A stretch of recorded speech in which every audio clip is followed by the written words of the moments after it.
Joining me this week is Reyna Cohen of the book The Other Significant Others. Reyna, how are you? So glad to be able to talk to you.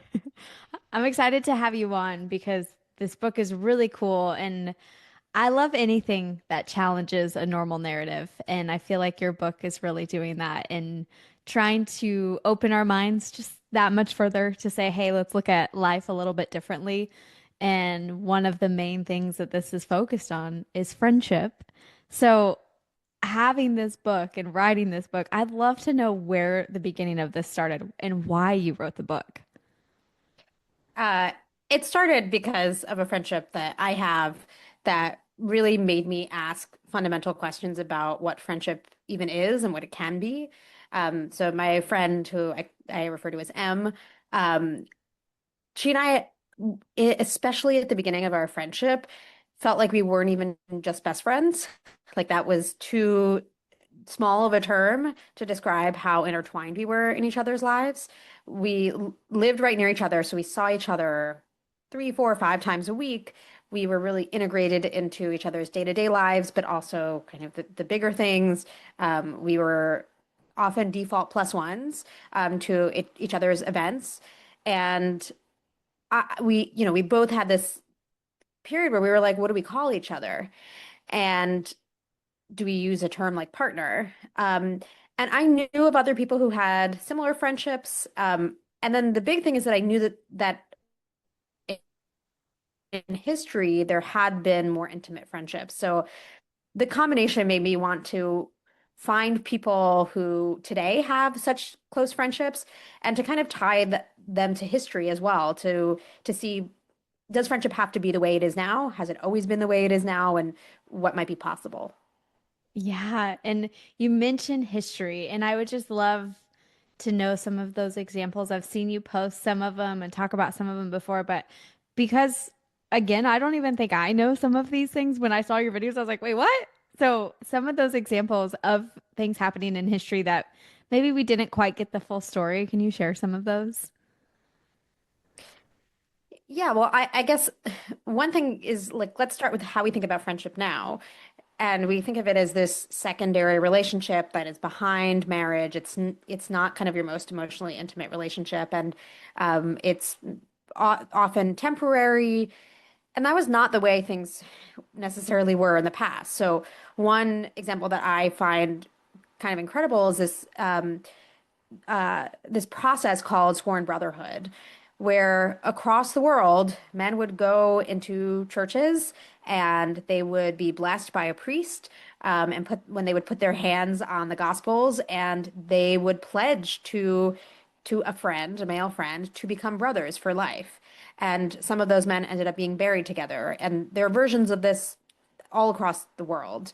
And that was a form of friendship that was publicly recognized, which we don't do now, and it was really treated with a lot of gravity. And the other example, which is the one that I had known a little bit about at the time when Em and I were trying to understand the nature of our friendship, is called romantic friendship. So these lasted from 17th, 18th, 19th century. You would see these very intimate same-sex friendships, both between men and between women. And there is a level of gushing, is one way to put it, and open-heartedness that I think would strike a lot of people as today in in a place like the US as quite remarkable, especially when you see it among men. I mean, one of the lines that I remember from a letter exchange between two men is this man saying that the last pulsations of my heart will vibrate for you. And this was kind of, no big deal. He just put it in a letter. And one of the kind of issues today, and that happened around the turn of the 20th century, is that any kind of same-sex intimacy has been, coded as potentially queer, like as homosexual desire. And that was just not the case for centuries and centuries. And it created more opportunity for both men and women to have intimate same-sex friendships without there being any kind of suspicion or consequences or stigma attached to it. So friendships got to flourish more. Well, and you say that, and you're talking about these things in history that obviously were way back when. Why is it now that we're so focused on our lives centering around a romantic partnership being at the center? Like, what changed? I mean, I kind of imagine like two lines crisscrossing where you have friendship is diminishing in its importance as the closeness in friendship becomes suspect. That you have all this basically the invention of homosexuality and heterosexuality around the turn of the 20th century. Like we think of those things as always existing, but they didn't in the way that we now think of them as as identities. So friendship is on the decline, and marriage, which used to be a really transactional based relationship that's basically like an economic trade where families are getting new in-laws and there's a kind of exchange happening between husbands and wives. Then we start to think about love as being not just a bonus in marriage, but actually something that's foundational to it. And if you fast forward to the last few decades, um, it's not just that we expect marriages to be filled with love, but also like that person is going to be your best friend. I mean that we've really like eclipsed the role of friendship and made that part of what a romantic relationship is. So, I see the way that marriages and friendships have changed as happening in tandem or very connected to each other because the larger the role that marriage plays, the less role there is for friendship and vice versa. Yeah, and do you think it's because we've really intertwined the two that it has had such an impact on us thinking, okay, well, once I find this romantic partner, then I don't need friends or I don't have time for friends. Has that been that change that you've studied and experienced of, I have this, now I don't need this? When I know personally that's not the case. Those things are not interchangeable. I mean, I think that is the kind of underlying logic that there this one person who is going to make you fulfilled, who will turn you into a successful adult. Um, no one's, I think it's very rare that if you're hanging around, if you're, let's say you're at like a big family reunion, are people really going to ask about who are your closest friends these days? Are you like feeling fulfilled in your friendships? Or we'll see being fulfilled in your friendships as a mark of a good life. Even though when you actually ask people about who matters to them, they will probably talk about the friendships in their lives. So I think there is a bit of a disconnect between what a lot of people experience and what we are told matters. And if your spouse is supposed to be your best friend, that just doesn't leave a lot of room for your best friend. And if your spouse is supposed to be the person who you share everything with, then the idea that you go off and have other hobbies with friends or that there are other things that you really connect to other people over, then uh, that might be, seen as a problem and seen as like, uh, and it might be seen as a problem to connect with people who are not your spouse in a way that really matters. And that's where you get sort of things like an emotional affair or I mean, I think possessiveness is also connected to this, that people expect their partners to be the one and only person, and that they should have access to them at all times, and that there's like competition for anybody else who might grab their attention. So I'm curious because you writing this book and you talking about this, how did you make sure you didn't fall into this trap? Because it is a thing that I don't want to call it a trap because some people might be super happy and that's whatever. But for lack of a better term, trap, where we fall into the same experience that we've been conditioned to believe is the only experience. Mhm. How did you not fall into that? You live a lifestyle that is very much you're practicing what you preach. Yeah.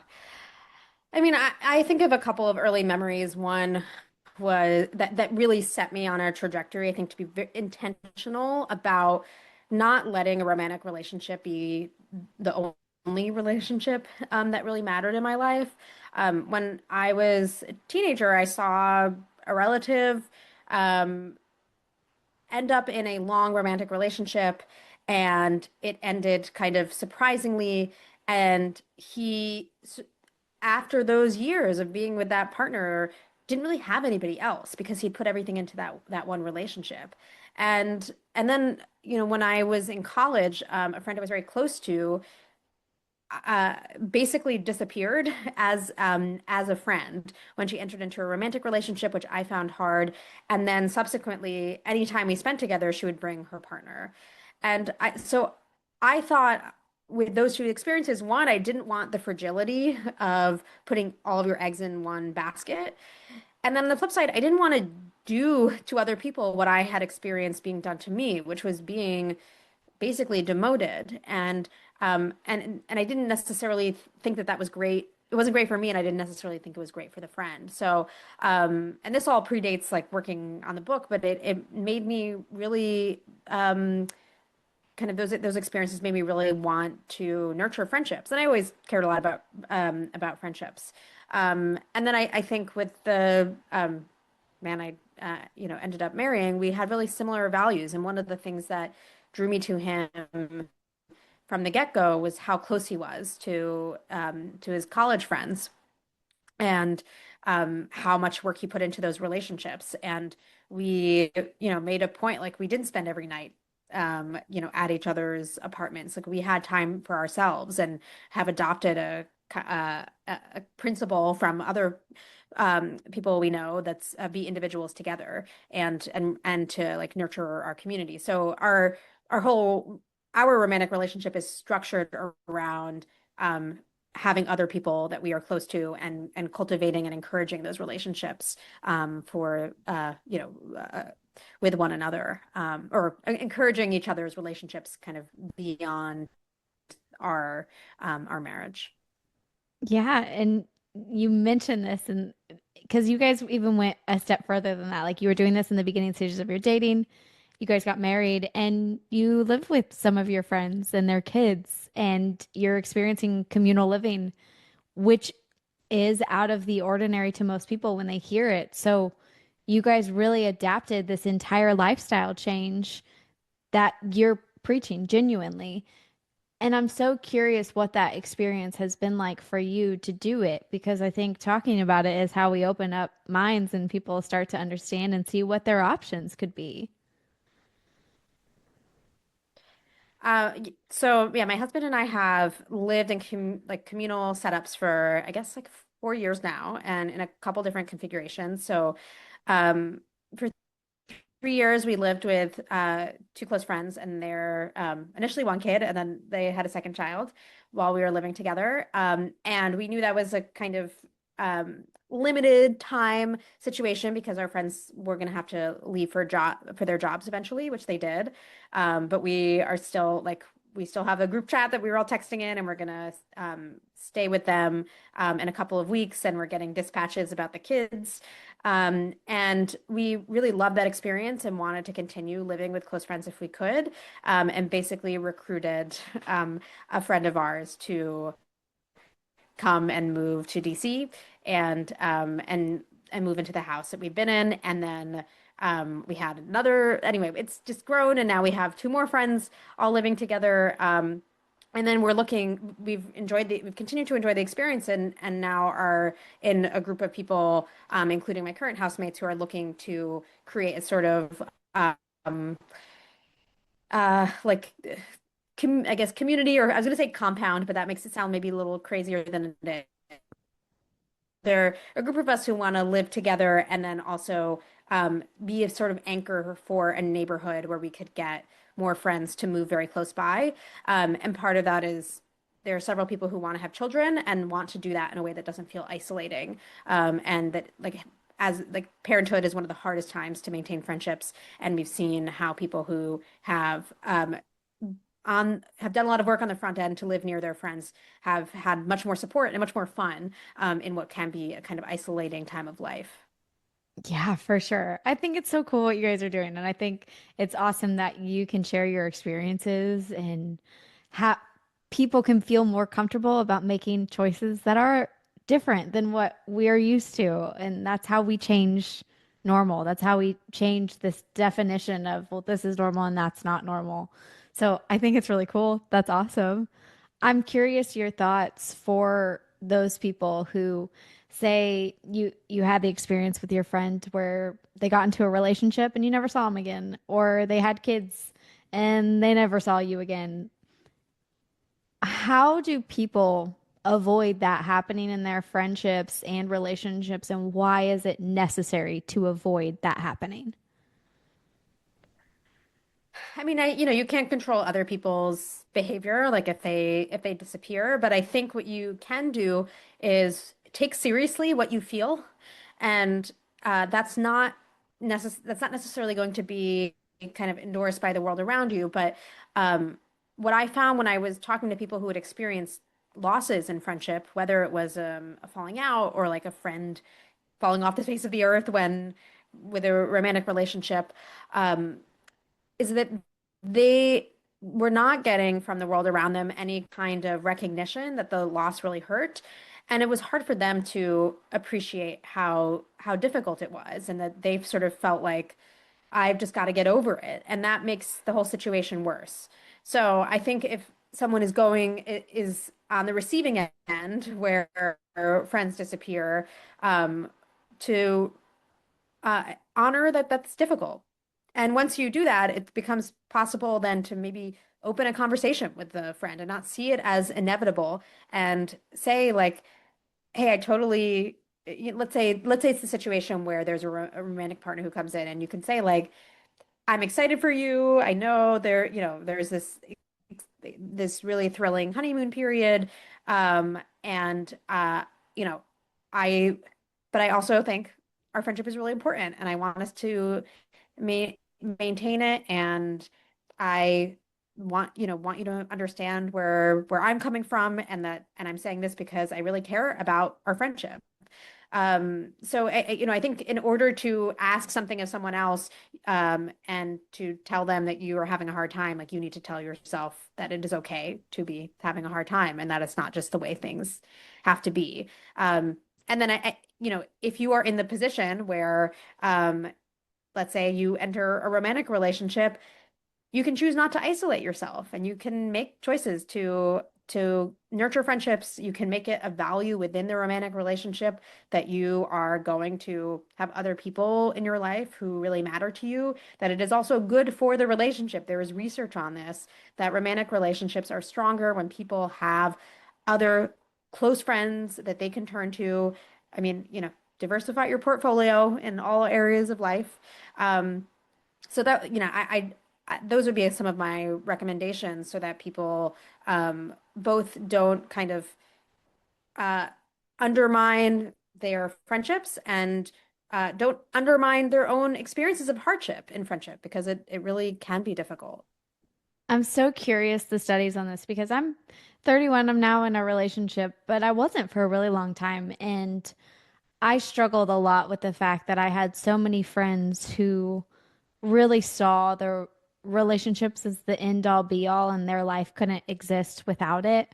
And I was just sitting there like, well, we have a lot of fun. We do a lot of cool stuff. I don't understand why this is just the end all be all kind of thing. So I always did have this different mindset of, well, it'll happen when it's supposed to happen, and until then and after then, I will be just fine and I will have all the things that I have right now.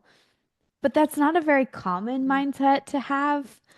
And I'm curious one on the research of like making sure it's important for your relationship to continue these things because I feel that way. But I'm also just curious your thought process for all of my single people out there who may have been in a similar set of shoes that I was in. And I really struggled with that because nobody was understanding me, which is also how and why I stumbled on you. I was like, I need to bring her on to have this conversation. Yeah, I mean, I think there's a way that American society really belittles single people and treats them as like not quite full adults, and that your life will arrive once you have found a romantic partner, and that uh, is a terrible like it's a terrible way for society to view you, people, and then inevitably you internalize some of it, like. what is wrong with me, or my life hasn't really started yet. And that's I just think a really unfortunate and unfair way for single people to have to live. Um, and it's just wrong. Like you can have a full life without a romantic partnership. You can also have a really sad life with a romantic partnership. I think there's, the focus on quality rather than, do you check this box, is probably a wiser thing to do. And then, in terms of people who might benefit from thinking a little bit differently about the role of a romantic partner in their life. There is research, for instance, showing that people who have kind of robust support networks outside of their marriage are happier in their marriages than those who do not have those support networks. There's also research that like checked how stressed people got in marital conflicts, and people who had these other close relationships in their lives experienced less of a spike in cortisol, like the stress hormone, than people who did not have those sorts of um, robust support networks. So it's not good to expect that one person is going to be everything. And I think that if people recognize that about their own romantic relationships, it might help them not belittle the people who are not in romantic partnerships, and provide so much sustenance to their lives. Yeah, for sure.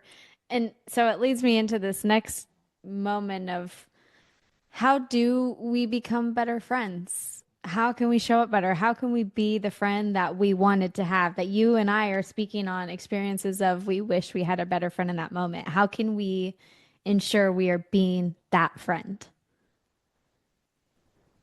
Well, sort of related to what we've been talking about, I think one thing that's really helpful is not to create these really strict lines between like what does a romantic partner do, what does a friend do, what does family do, and to think about, what are like what I have friends going through some very difficult things at the moment.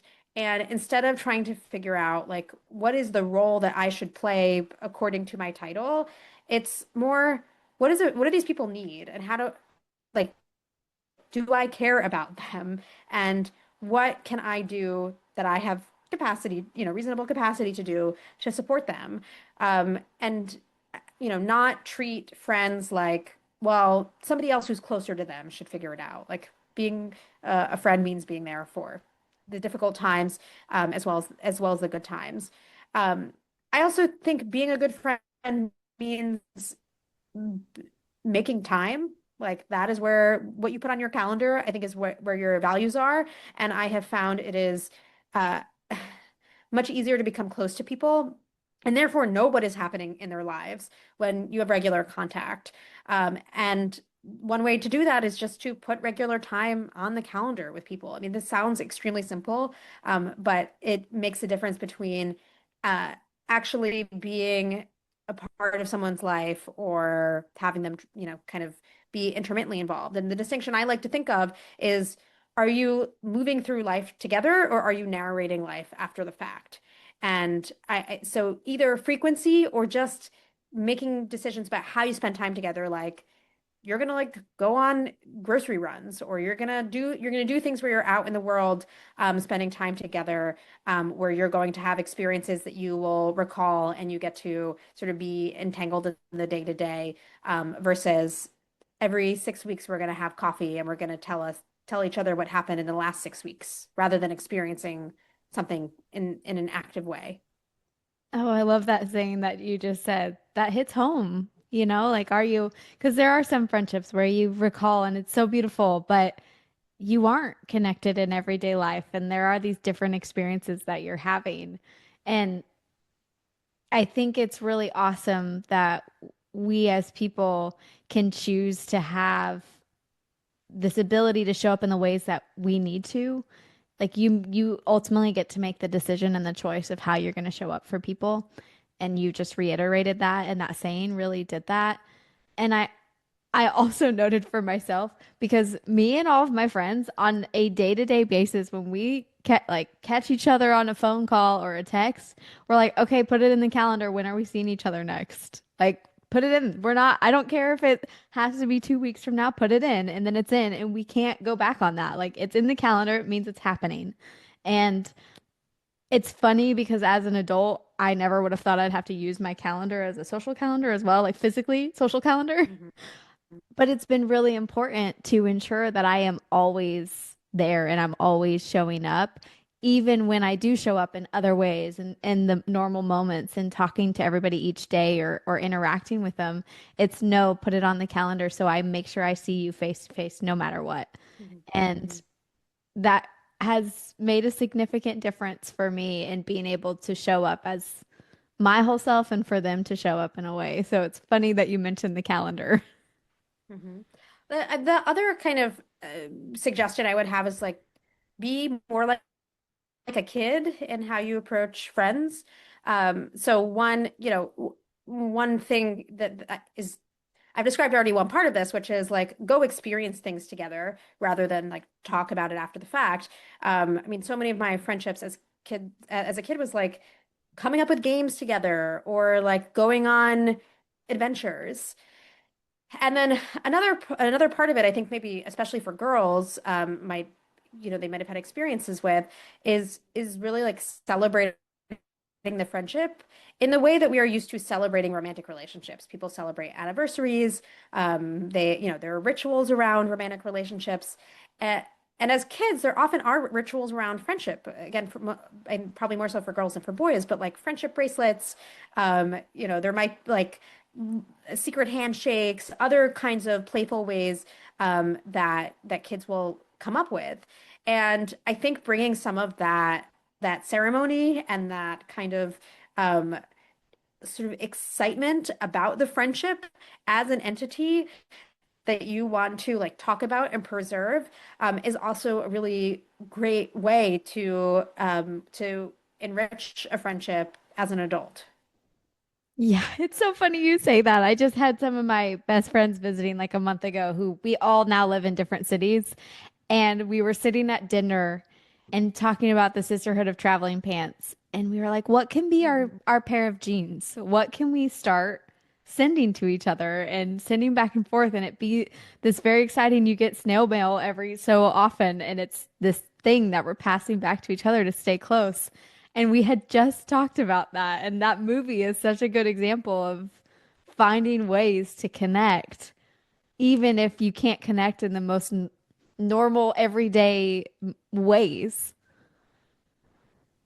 I think there's like a kind of exuberance and about friendship that you see in like among adolescents, and like young kids too, that maybe it doesn't feel like as okay to express as an adult. And yeah, I just think like j be if you love your friends, like be clear about that and spend a lot of time on it and come up with ways to feel connected and come up with things that feel special between the two of you or the group of you. Yeah, that's so awesome. I think that's really cool. And speaking of connection, I had seen you say opportunities for career and connection are often hidden in plain sight. And that really resonated with me. So I'd love to have you expand on that a little bit more because I do often think, much like we always say in romantic relationships, you'll find somebody when you're not looking. I do think similar things happen when it comes to other aspects of our life. Mhm. Well, what this makes me think of is like one on Saturdays, I take off from technology. I don't use my phone, and it makes me a little bit of like an observer of the rest of the world where I just see everybody like head down looking at their phones and not interacting with the people around them. So, I mean, one obvious thing is like if you are getting out of your house, which I hope people are spending time like not just in their homes all day, like there are people that you can interact with who you can chat up and um those are, that is certainly an opportunity to get to know people. But I think the there is a chance not just to meet new people, but to have closer friendships than maybe we have been told. And that involves taking some risks and maybe inviting people to spend time together or doing things basically to escalate the friendship that um, might get you rejected. And we know that rejection is part of the process for romantic relationships, but we're not really like given the same expectations, I think, about friendship that you have to make overtures. And, I think if someone came to you and said, like, nobody, I really want a romantic partner, but like nobody's asking me out. Nobody's, like no one's approaching me. You'd probably say like, well, are you getting on a dating app? Are you asking anybody out? Like, what are you contributing?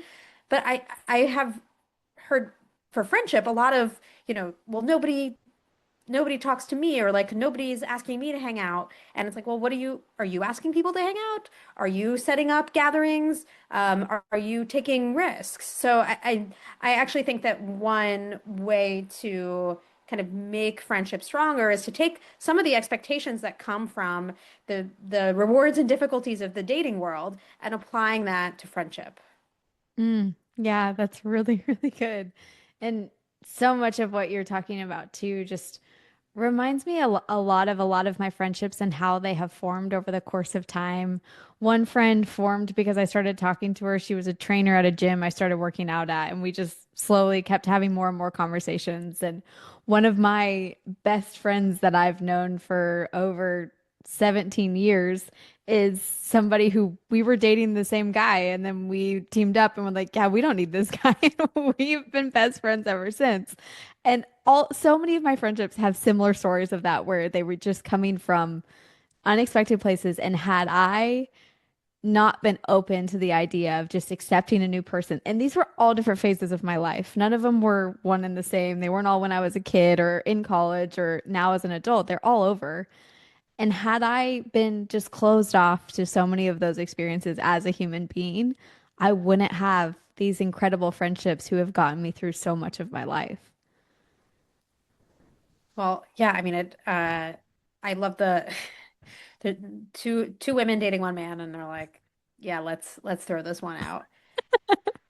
Yeah, it's our funny friendship story that we still love telling to this day because we're like, had we both not dated a really stupid idiot, we would not be best friends. And honestly, that's just meant to be for how life works out sometimes. So it is one of our favorite stories. And I love this importance of friendship and so much of what you're focusing on because truly I do look at my friendships and there are so many parts of my life that I don't know that I would have genuinely made it through had I not created and fostered and really supported those friendships.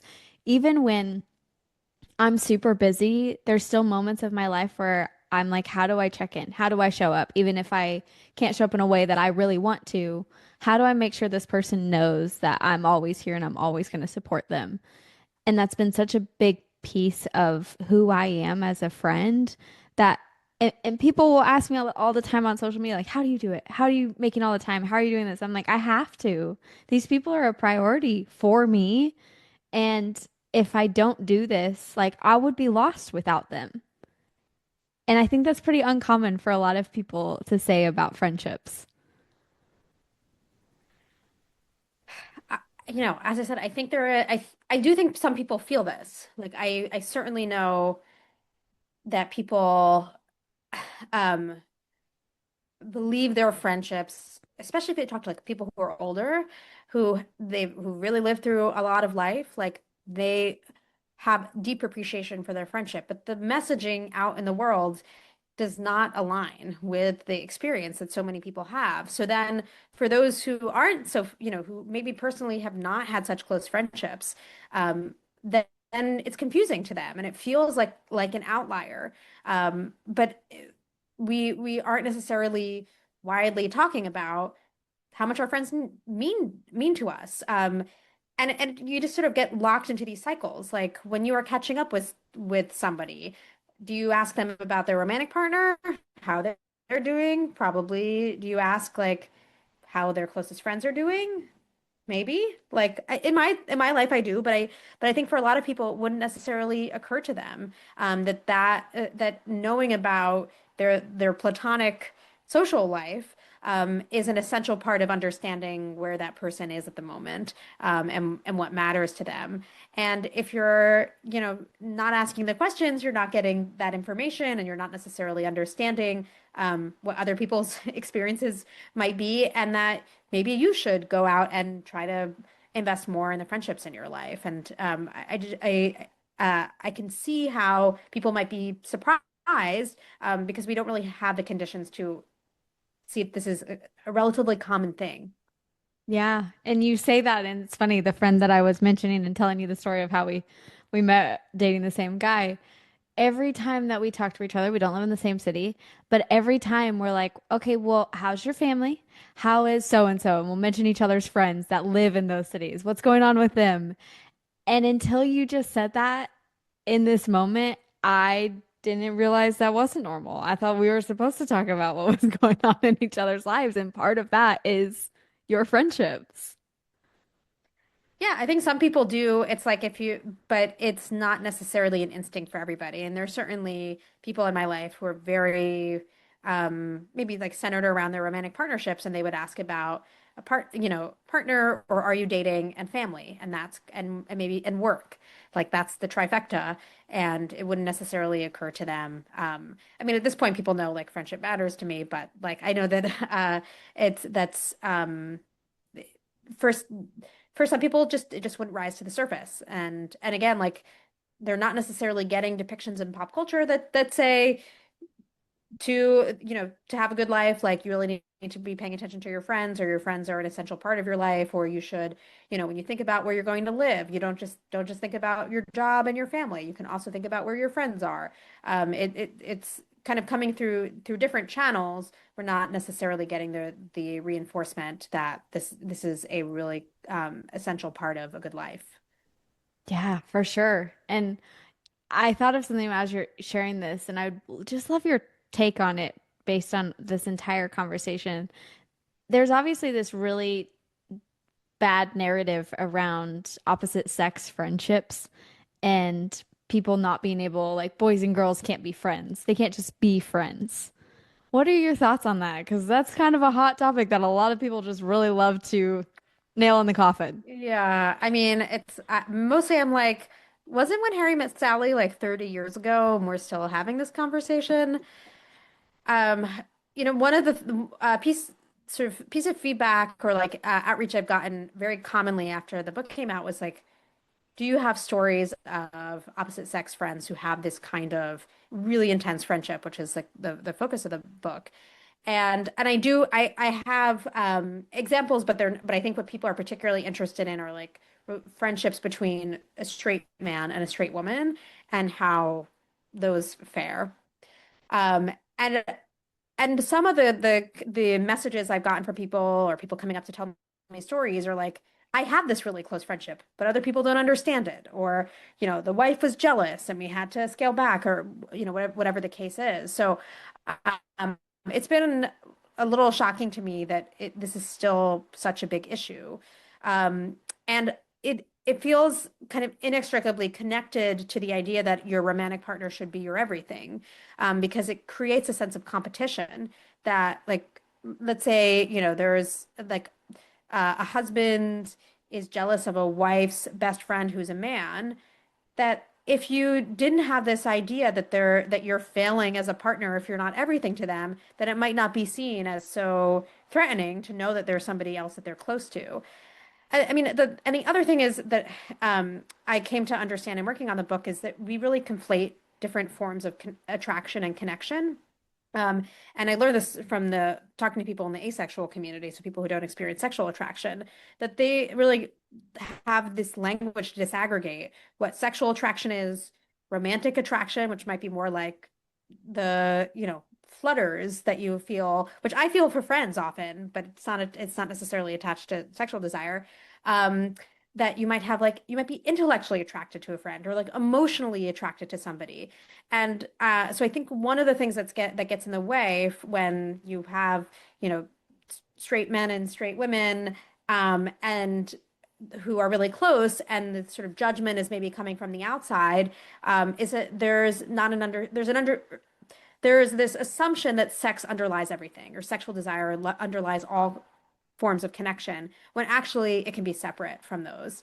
And then I think that's kind of the outside judgment. Some people, might not end up in these friendships because they buy into these ideas themselves um, that they're inviting trouble, or they don't trust this other the other person. But I think the like queer community really shows that people who are of sexual orientations that are attracted to each other can be close friends.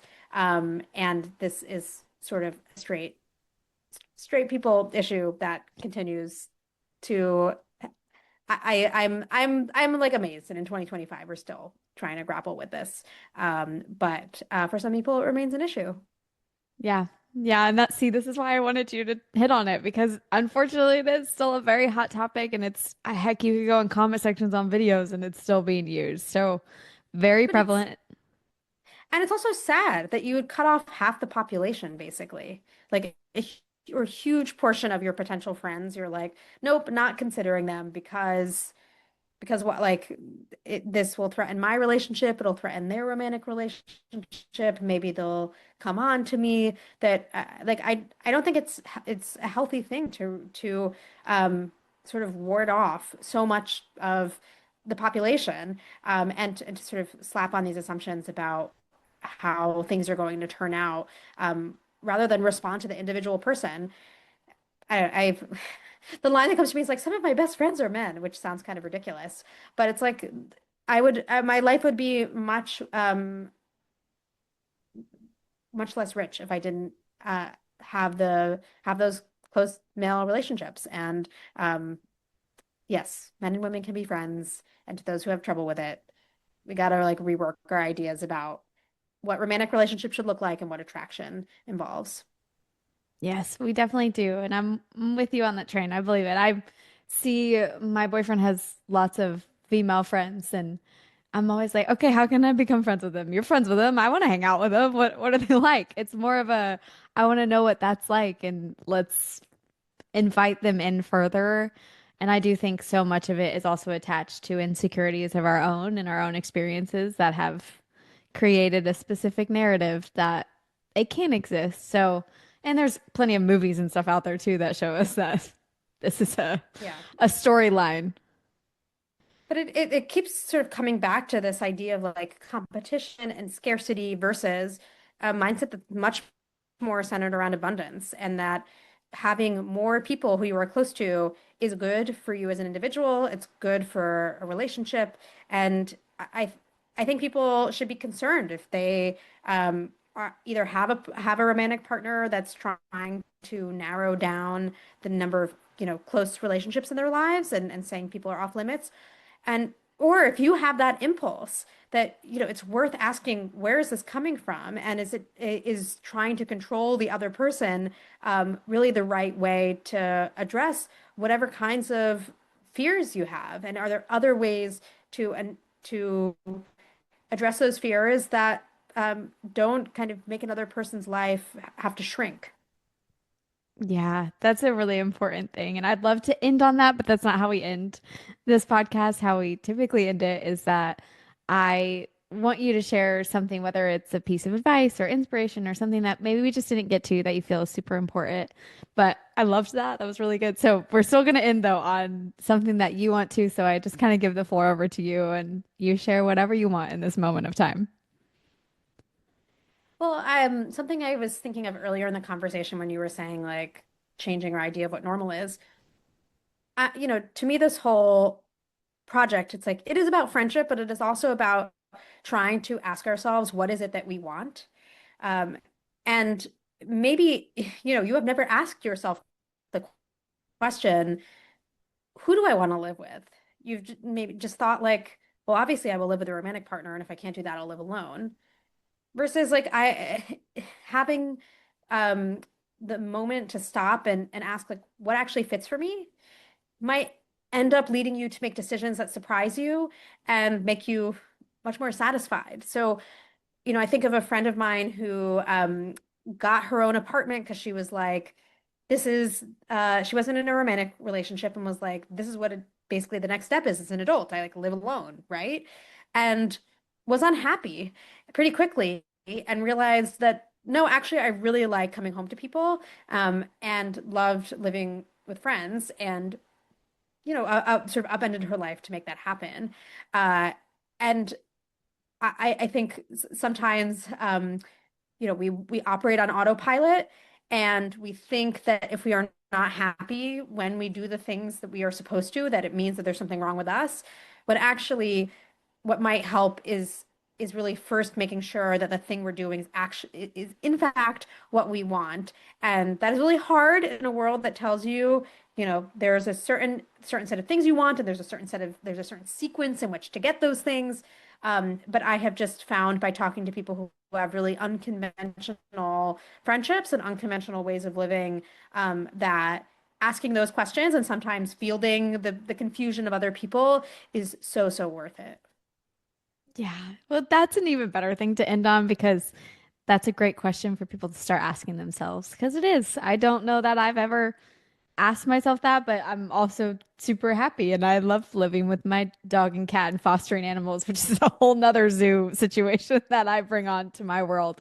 But I think that's a really great self-reflection piece to make sure that you're living your life as full as it could possibly be instead of maybe not doing it just for the sake of others' thoughts and feelings. Yeah. And maybe the one thing I would add on to that, because I always like to think about it from your vantage point and also like what are you experiencing and then also how are you seeing the world? Like if there were people who you are inclined to judge because they're doing things differently, just take a moment to ask like why are they doing this? And is there anything that I could learn from it? Is there anything worth admiring here? Is there anything to be curious about? And I think that when we are less inclined to judge others, we might also become more open ourselves, to doing things that don't necessarily feel like they are endorsed by the world around us. But we, again, like might actually like if we gave ourselves space. See, this is why you're an author, Reyna. This is exactly why you're sharing the things that we need to be hearing. And I'm so happy that you came on just to share your story and share why you wrote the book and everything. If you need something to try or want to open your mind a little bit, I definitely suggest her book, The Other Significant Others. Reyna, thank you so much for being here. Yeah, thanks for the conversation.